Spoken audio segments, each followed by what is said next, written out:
Assalamualaikum Boboto, salam dunia. Saya doakan di hari ini teman-teman semua selalu dikasih kesehatan dan keselamatan dalam jalani segala aktivitasnya. Amin. Baik Boboto, langsung kita update informasi Persib Bandung terbaru.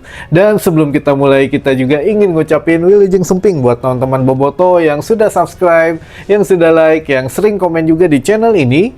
Mudah-mudahan menjadi amal kebaikan teman-teman Boboto semua yang langsung dibalas oleh Allah Subhanahu wa Ta'ala. Amin.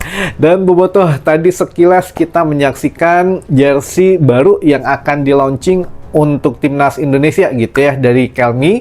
Nah, ini juga Kelmi memang sekilas desainnya sama kayak jersey yang kita gunakan atau yang saya gunakan saat ini, jersey ketiga Persib Bandung. Jadi ada kerahnya begini ya, walaupun birunya nggak melebar, tapi cukup di kerah yang datarnya saja. Nah, ini kalau memang jadi berarti siapa tahu terinspirasi dari Persib juga nih teman-teman. Tapi ya apapun nanti kita tunggu saja. Dan memang informasi terakhir, Kelmi memang sedang memproduksi beberapa jersey gitu ya, jersey timnas, jersey timnas futsal juga gitu ya, jersey wasit juga, lalu jersey Persib Bandung juga untuk musim depan. Ini luar biasa gitu ya. Makanya ya mangga buat teman-teman Bobotoh yang masih belum memiliki jersey Persib saat ini, yang produksi batch terakhir gitu ya, tidak akan diproduksi lagi katanya. Makanya mangga dimanfaatkan saja. Selama di Persib Store ada, berarti di kita juga ada ya teman-teman. Bisa di link di bawah ini saja, dilihat di situ ada deskripsi dan juga harganya. Jadi dipilih-pilih saja sesuai dengan budget yang teman-teman miliki gitu ya. Banyak kok, ada jersey, ada celana, ada jaket, ada tas, ada apalagi ya, gantungan kunci pun ada bendera dan lain sebagainya gitu ya.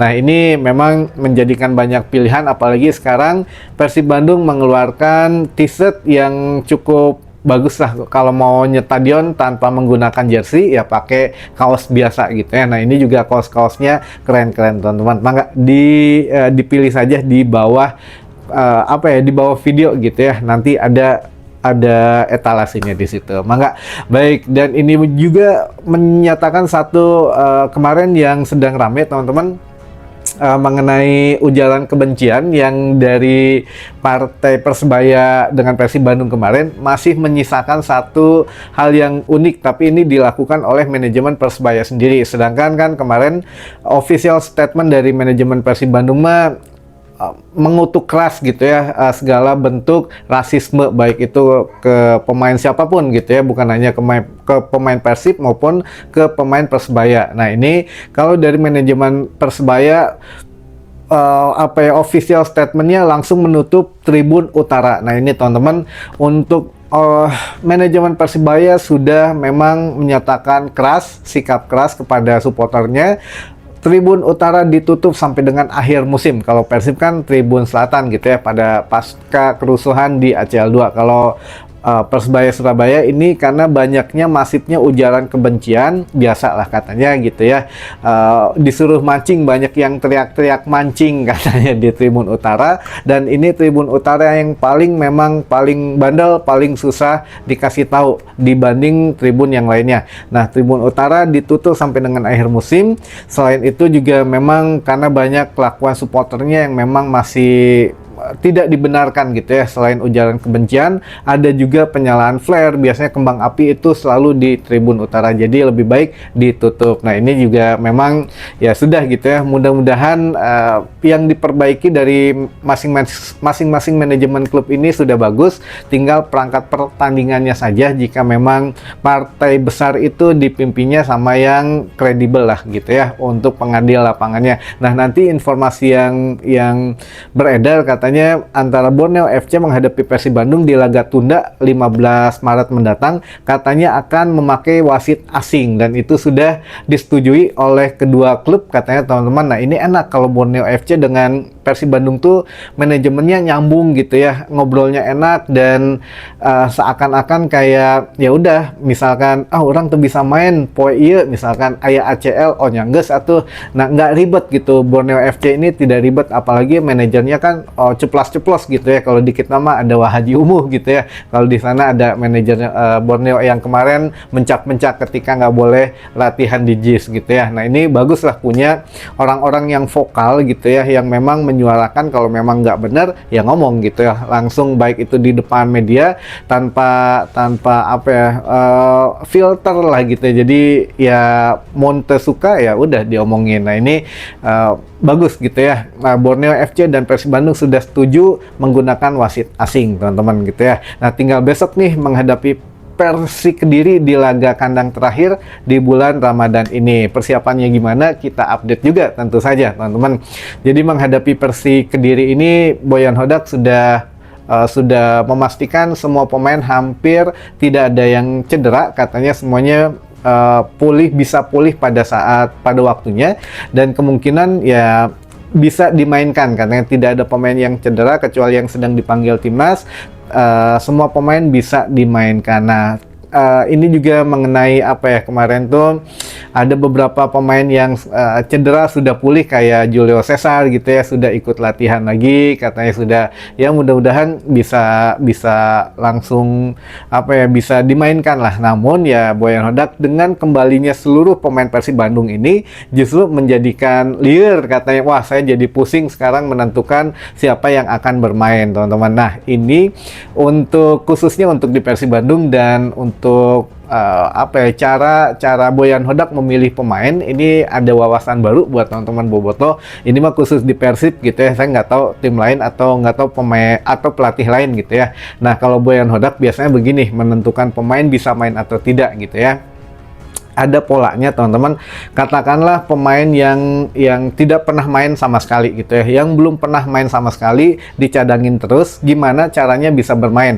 Boyan Hodak dan tim pelatihnya ini ada satu tahapannya, jadi bertahap. Yang tidak pernah main sama sekali dilihat dari sisi latihannya. Kalau dia latihannya bagus, latihannya serius, latihannya memang apa, dilihat sama pelatih fisiknya, wah masih oke nih, di menit sekian masih latihan oke, baru dimasukin ke DSP atau pemain cadangan gitu teman-teman. Nah kalau memang sudah masuk ke pemain cadangan, nah baru bisa mungkin bermain gitu ya. Namun untuk masuk dari apa ya, ke bangku cadangan juga mungkin agak sedikit sulit teman-teman gitu ya. Makanya banyak pemain-pemain yang berlomba-lomba berlatih serius teman-teman. Nah ini yang pertama. Lalu yang kedua, kalau sudah menjadi pemain cadangan, gimana caranya bisa main starting dari awal atau memang setidaknya dimainkan gitu ya oleh Boyan Hodak. Nah yang kedua ini, kalau pemain cadangan itu dilihatnya biasanya dari penampilan dia di latihan terakhir, dan juga kalau memang memungkinkan ada pemain yang bisa diganti, nah dia pasti masuk gitu ya. Nah ini contoh satunya Dewangga teman-teman. Dewangga itu ketika awal-awal kan mungkin latihannya agak kaditu-kadia gitu ya, apalagi baru nikah, baru ini segala macam, masih belum fokus.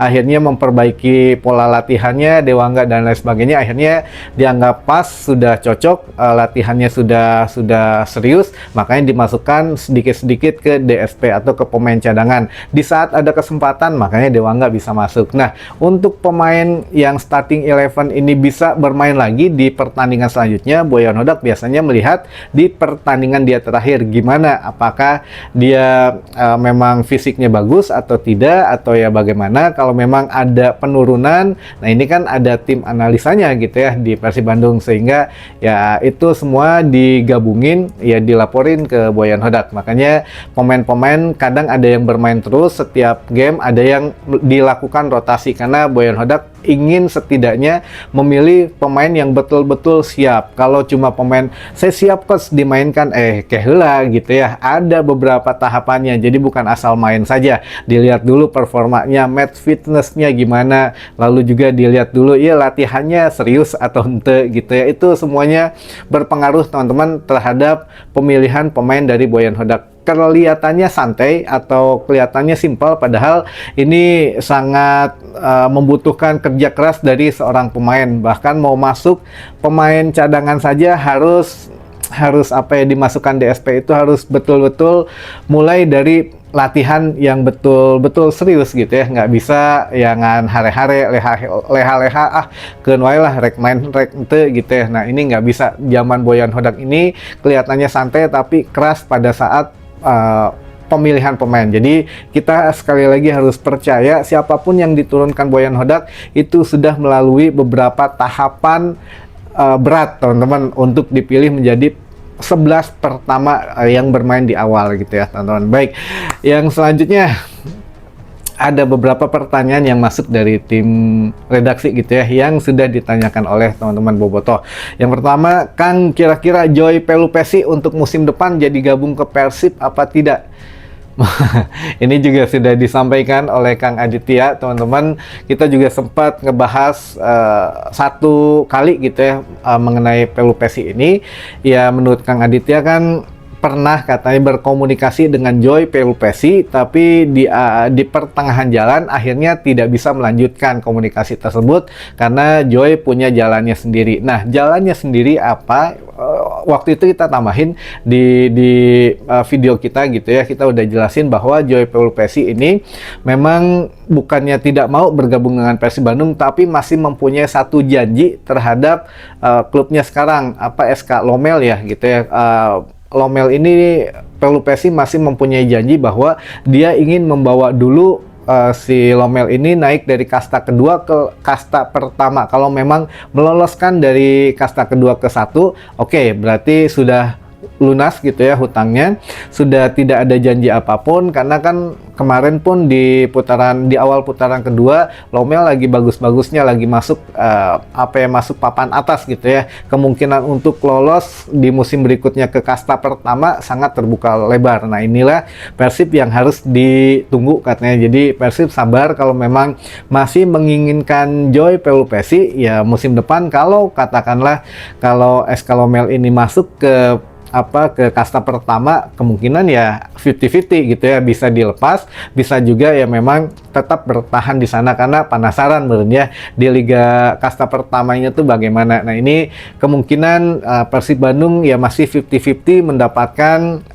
Joy Pelupesi teman-teman. Tapi kalau komunikasi sudah ada, kata Kang Adit kan begitu ya. Ya kita tambahin lah waktu itu karena ya itu alasannya Joy Pelupesi masih memiliki satu hasrat membawa klubnya naik peringkat, naik kasta ke kasta pertama gitu ya. Jadi ya bisa jadi musim depan gabung, bisa jadi kalau memang prestasinya bagus di SK Lomel. Kalaupun ya misalkan masih tetap di kasta kedua gitu ya, nggak berhasil naik ke kasta pertama, ya mungkin itu lain cerita ya, nanti kalau di lobby lagi mah bisa meren gitu teman-teman. Baik, yang selanjutnya cuma mau tanya Kang, udah lama nggak ada beritanya mengenai investor asing Allianz, apa jadi kerjasama sama Persib?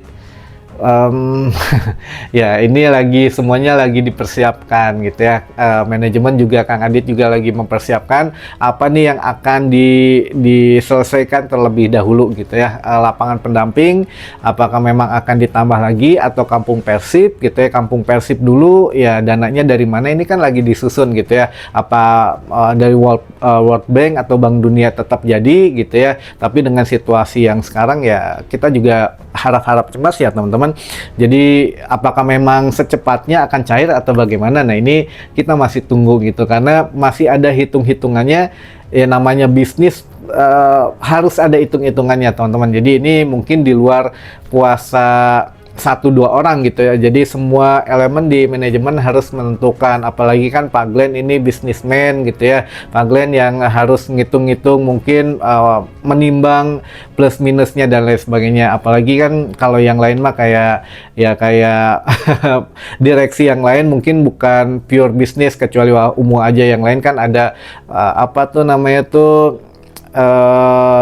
pensiunan gitu ya dari institusi yang mungkin tidak terlalu fokus ke bisnis. Nah ini yang mungkin harus dibicarakan semuanya teman-teman gitu ya. Untuk stakeholder di internal Persib sendiri ya bagaimana. Nah, mungkin kalau aliansnya mah udah hayu lah gitu ya, tapi ya mungkin ada perhitungan yang lainnya teman-teman, ditunggu saja ya. Lalu selanjutnya, Bang, kenapa Kurjawa jarang tampil? ya itu kemarin sudah kita jelaskan, Kurzawa ini mungkin menjadi satu hal yang kita juga tunggu sama-sama. Apakah bisa main full atau tidak gitu ya, layaknya kayak Tom Haye pertama kali main di liga kita gitu ya, di wilayah Asia juga. Nah, Kurzawa juga baru pertama kali main di liga Asia gitu ya, apalagi langsung di Persib Bandung yang sangat keras gitu ya untuk liganya sangat keras. Nah, ini mungkin Kurzawa juga butuh penyesuaian cara bermain, cara melihat pola permainannya bagaimana, dan mungkin juga kenapa nggak bisa dimainkan dari awal atau bagaimana, itu tergantung skema permainan Boyan Hodak saja. Kalau memang mempercayakan main full ya mungkin bisa full, tapi ya semuanya ada faktor yang dilihat. Kan Boyan aja kemarin ngomongnya terakhir, Kurzawa ini kan udah lama nggak main katanya, jadi biar menjaga match fitness-nya saja atau kondisi tubuhnya agak baik saja baru bisa main katanya gitu ya. Sieun cedera teman-teman. Ya itulah, punya hitung-hitungan sendiri gitu ya tim pelatih. Lalu selanjutnya, Kang, kontrak Bojan perpanjang berapa tahun? Belum ada, kontrak Bojan belum diperpanjang. Mungkin nantilah ketika melihat gitu ya, kira-kira wah Persib bisa nih ke Asia lagi musim depan. Nah, mungkin manajemen nyiapin kontrak yang berat gitu ya, yang agak sedikit oke gitu ya. Nah, ini sedang disusun teman-teman, jadi ditunggu saja. Mudah-mudahan juga yang penting mah Bojannya mau dulu gitu ya, nanda tangan perpanjangan di Persib. Kalau enggak ya berapapun nominal yang dikasih ya mungkin akan hambar gitu ya. Tapi minimal Bojannya dulu yang ingin diperpanjang, tapi belum ada sampai sekarang, belum ada belum ada infonya lagi lah. Nanti ditunggu saja teman-teman. Lalu selanjutnya, Kakang kena rasis tapi kunaon media jeung netizen adem ayem saja. Ya mungkin media lain, kalau media Persib mah luar biasa gitu ya, kita memberitakannya ya harus ada keadilan, bahkan sampai dengan manajemen Persib mengeluarkan official statement, kan artinya masif begitu ya. Jadi kita media-media yang ngebantuin manajemen juga ya stop rasisme gitu ya. Kita juga mengecam keras, ya jangan, tapi ya kumaha, kalau di media sosial kan kadang kita lihat yang komentar rasis ternyata akun bodong gitu ya, akun yang memang baru dibikin, akun yang kosongan dan lain sebagainya. Ya ini juga harus ada tindakan dari siapa gitu ya. Kalau memang hanya menghimbau jangan rasis, tapi kan ada kelompok-kelompok yang bisa memecah belah, yang mengadu domba. Nah, ini yang harus diperhatikan. Jadi intinya mah dari kita harus berhati-hati dan bijaksana dalam bersosial media, teman-teman gitu ya. Lalu selanjutnya, Mang, Barba kumaha kondisinya? Baik, Barba nggak apa-apa, Barba baik-baik saja dan bisa main nanti menghadapi Persik Kediri gitu ya. Lalu selanjutnya, kasus Kakang mah jelas jalah. Oh, ini mah bukan pertanyaan, ini pernyataan. Kasus Kakang mah jelas salah pelatih Persebaya teu profesional.